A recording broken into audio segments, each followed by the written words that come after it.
बिस्मिल्लाहिर्रहमानिर्रहीम। अस्सलाम वालेकुम गाइस। तो आज के लेक्चर में हम लोग जो है टोनी मॉरिसन का एक मोस्ट फेमस प्ले को डिस्कस करेंगे, लेकिन उससे पहले हम लोग जो है इसके हिस्टोरिकल कॉन्टेक्स्ट के बारे में जान लेते हैं।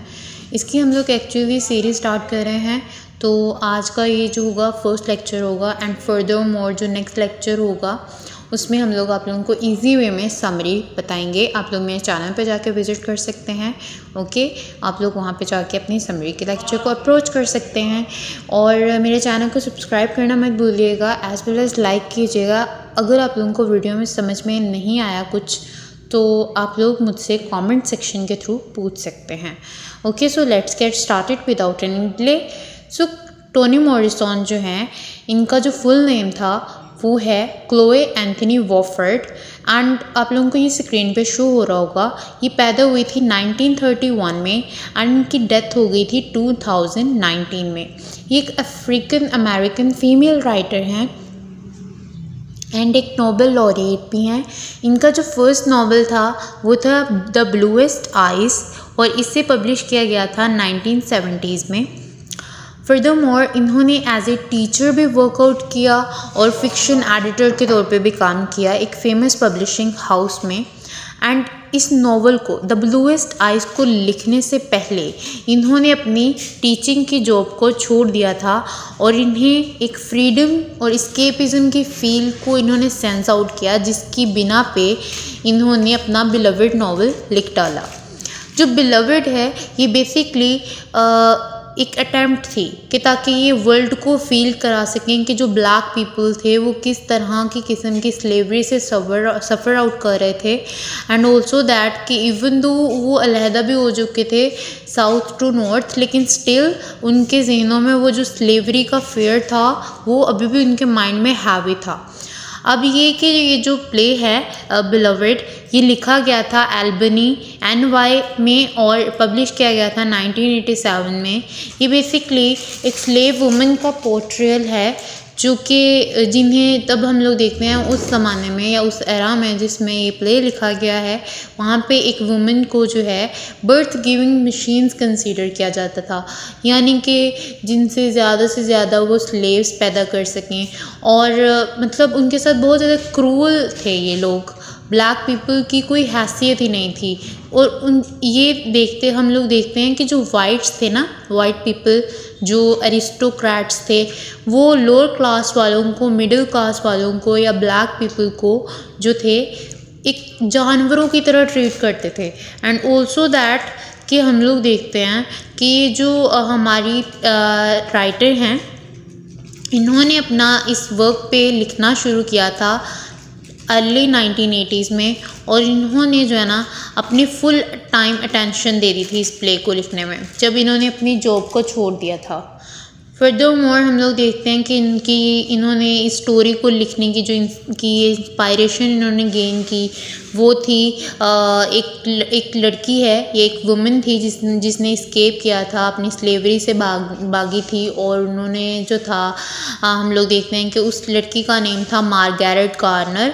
ये एक बोर्न स्लेव थी एंड ऑल्सो दैट इन्होंने अपने हस्बैंड के साथ स्केप लिया था और अपने बच्चों के साथ ये वहाँ से भाग चुकी थी अपने ऑनर्स के प्लेटफॉर्म से।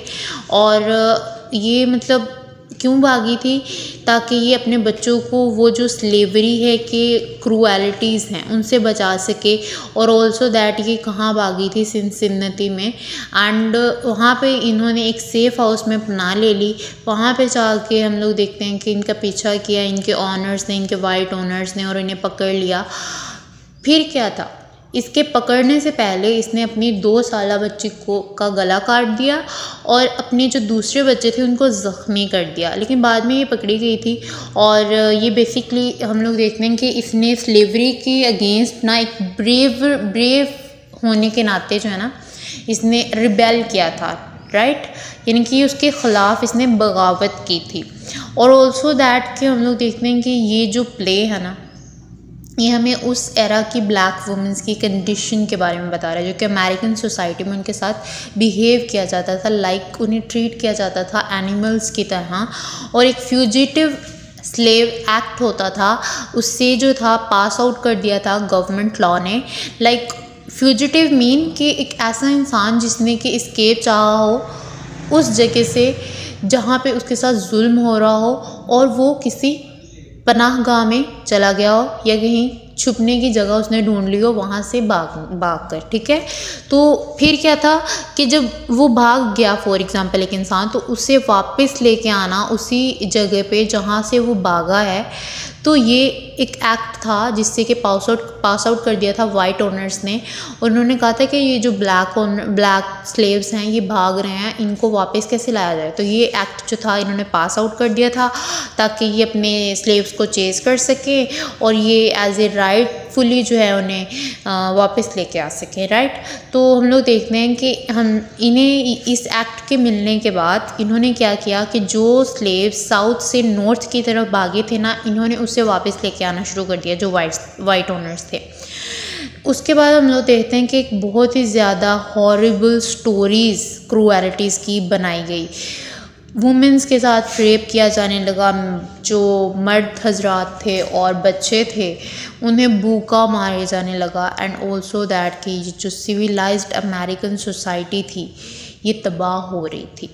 अगर हम लोग देखते हैं कि ये जो हमारी राइटर हैं इन्होंने क्या किया कि उन्हीं जो औरतें थी या उन्हीं स्टोरीज़ को, उन्हीं औरतों को एक ट्रिब्यूट के तौर पे ये बिलवड लिखा है इन्होंने, जिन्होंने अपना खून बहा दिया लेकिन उन्हें कोई याद नहीं रखता था।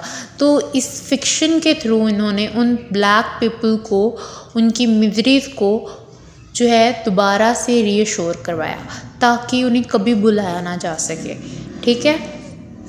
हम लोग देखते हैं कि ये जो बिलवड है इसने बहुत ज़्यादा फेम अर्न किया एंड ऑल्सो दैट बहुत ज़्यादा प्राइजेस भी वॉन किए, एंड उनमें से एक पुलिट्जर प्राइज़ भी है।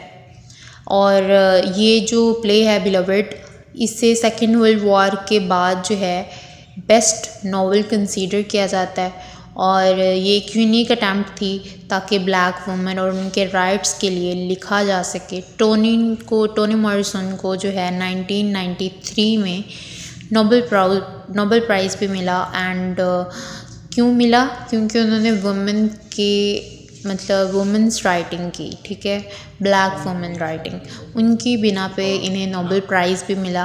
एंड इन्होंने फिर बहुत सारी यूनिवर्सिटीज़ में भी पढ़ाया और 2019 में फाइनली इनकी डेथ हो गई। तो that's all about today's lecture.